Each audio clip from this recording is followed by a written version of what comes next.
Let me ask you something. What would you do 20 minutes before your wedding? You opened a hotel room door and found your fiancé in bed with your best friend. Yeah, that actually happened to me. And before you think you know how this ends, you don't. Because what I did next is the part nobody warns you about. 20 minutes before I was supposed to walk down the aisle, hair done, dress on, guests already seated. I was standing in a hotel hallway with my heart pounding so loud I thought the walls could hear it. Because the door in front of me, the door was supposed to be empty. Instead, it changed my entire life. Inside that room was my fiancé Jake, and the woman I trusted more than anyone else, my maid of honor, my best friend, Jessica. Half-dressed, panicked, silent. At that exact moment, I had two options: disappear quietly, or make sure everyone learned the truth. And trust me, they did. But here's the thing nobody tells you. The real betrayal didn't even happen in that room. It happened at the altar. So before you judge what I did next, ask yourself this: what would you do if this happened 20 minutes before your wedding? Drop it in the comments, because your answer might change by the end of this story.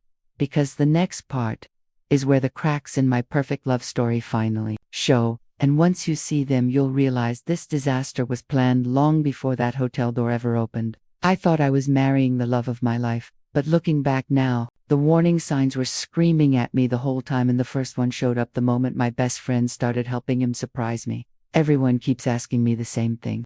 How did you not see it coming? And that question messes with your head, because from the outside, my relationship looked bulletproof. That's the scary part. The best betrayals don't start out messy. They start perfectly.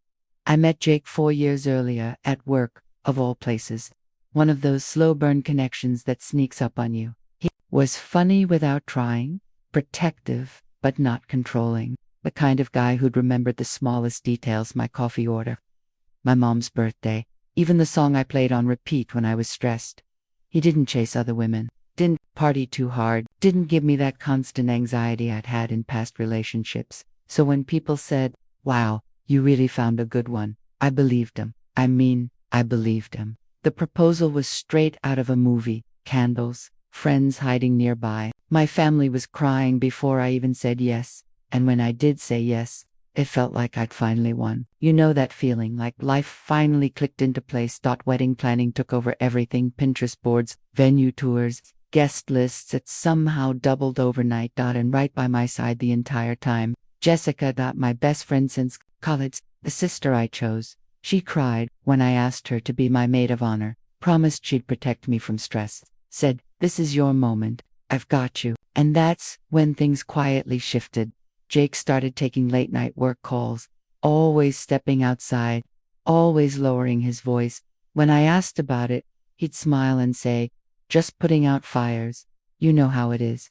Jessica suddenly became very involved, too involved. She'd tell me, "Jake asked me not to say anything, but he's planning something sweet." Or, "He wants the honeymoon to be perfect, don't stress him out." Anytime I questioned something, she smoothed it over, and I told myself what every bride tells herself: this is normal. I'm just overwhelmed. Don't ruin a good thing. Looking back now, that's the first sign I should have never ignored. When the two people closest to you start sharing secrets without you, that's not love.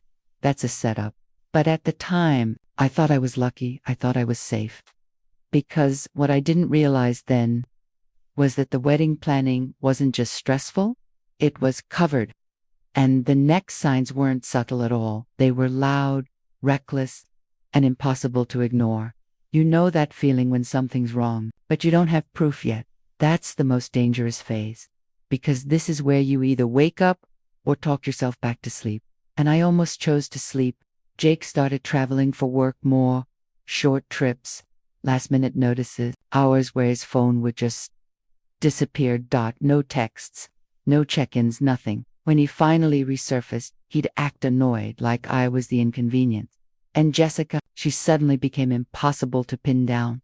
Girls' nights canceled, calls going straight to voicemail, excuses that didn't match. "I'm exhausted. I've got a headache.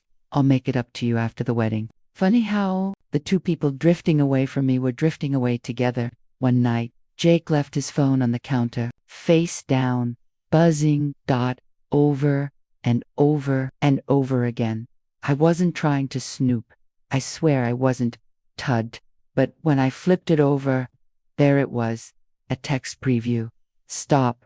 You're going to get us caught. My stomach dropped. I asked him about it. Casual, like I didn't care. He laughed. Actually, I laughed. Relax. It's just a coworker joking around. You're reading into it. And then he did something that messed with my head even more.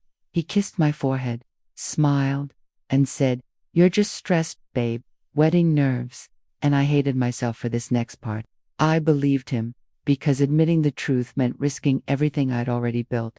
The venue, the dress, the flying in. So instead of trusting my gut, I negotiated with them. Maybe I'm insecure. Maybe I'm projecting. Maybe this is normal. Spoiler alert, it's never normal. A few days later, I casually mentioned finances. How tight things were getting. Jessica snapped out like snap, snap. Why are you suddenly questioning everything? She said, you should be focusing on being happy.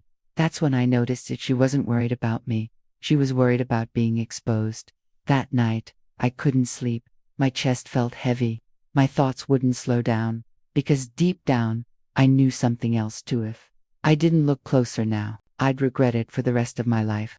And here's the part that still haunts me. The proof wasn't hidden. Well, it was sitting right in front of me the whole time. I just needed one more sign, and I got it on Jake's wrist.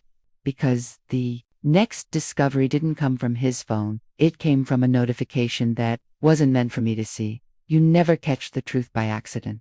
And suddenly everything clicks. That's what happened next. And once it did, there was no unseeing it. Jay was in the shower, steam everywhere, music blasting, and his smartwatch, the one he never took off, lit up on the nightstand. One notification, one vibration. I wasn't snooping. I was standing right there. The name flashed for half a second. Mark Work, and the message said, "Last night was risky. We can't keep doing this." My hands went cold, because something about it felt wrong. Too personal, too emotional, too scared. I waited until he left for work that morning. Then I did something I'd never done before. I checked the phone records, not messages, just call logs, late-night calls, long ones, always the same number. So I copied it, pasted it, ran through my contacts, and there it was, Jessica, my maid of honor, saved under a fake name. That's when my chest started burning, because suddenly everything lined up. Jake's business trips, the same night Jessica was busy, her canceled plans, his unreachable hours. They weren't disappearing, they were together. I wish I could say that was enough, but my brain needed something solid, something undeniable. Later that night, while folding laundry, a receipt slipped out of Jake's jacket. Hotel au Local, 2 weeks ago, a date he swore he was out of town. Sat on the bed holding that paper like it could explode. This wasn't paranoia anymore. This was evidence. I didn't explode. I didn't accuse. I asked gently, "Hey, were you at a hotel a couple weeks ago?" He didn't hesitate, didn't even blink. No, I showed him the receipt, and that's when he flipped it on me. He went through my stuff. "Wow, I didn't know you were this insecure." This is wedding stress talking. Then he lowered his voice and said the line that almost worked. "Don't let your anxiety ruin everything." I called Jessica next. My voice is shaking, still hoping somehow I was wrong. She gasped, actually gasped. "How could you even think that? I would never do that to you. I'm hurt you'd accuse me." And then she cried. Real tears. Perfect timing. That's when I realized something terrifying. They weren't just lying. They practiced. This is where most people stop digging. Because the truth costs too much. But once your gut screams loud, enough silence becomes betrayal to yourself. So I made a decision. I stopped asking questions, and I started watching. Because the final piece of proof didn't come from texts, or receipts, or lies. It came from someone who had no reason to lie, and they said just 5 words that changed everything. I saw them together this morning. There's a special kind of silence that only exists right before your entire life explodes. That was the wedding morning. The suite was full of people, hairspray in the air, music playing, bridesmaids laughing. But Jessica's chair was empty, no texts, no calls, straight to voicemail. Jake was running late. Some emergency again, and my body knew, before my brain caught up, something was about to happen. The photographer pulled me aside, quiet, awkward. She didn't know what she was walking into. She just said, "I'm so sorry, but I saw them together this morning. My ears rang. She explained, Hotel wing, near Jake's room. Jake and Jessica, laughing, way too close for friends. That was it. No more denial. I didn't cry, I didn't scream. I walked down the hallway, past mirrors, past my reflection in a white dress. I suddenly didn't recognize it. Each step felt unreal, like I was watching someone else's life fall apart in slow motion. I stopped outside Jake's hotel room. The do not disturb sign was crooked. I knocked once, nothing. So I opened the door. The bed was unmade, clothes on the floor. Jake was standing there, shirt half buttoned. Jessica froze, lipstick smeared, hair messed up, no excuses yet, just fear. My hands started shaking. My chest went numb. This wasn't heartbreak. This was betrayal with a witness. Jake rushed toward me. "This isn't what it looks like. It was a mistake. It didn't mean anything." Jessica whispered, "We were going to tell you," and then said the sentence that still makes me sick. "After the honeymoon." I felt stupor, exposed, small. Like the joke everyone else was in on. My best friend, my future husband, and my wedding day, all connected to the same lie. Someone knocked. 5 minutes until the ceremony. 5 minutes to decide how this story would end. Disappear quietly, or rewrite the ending myself.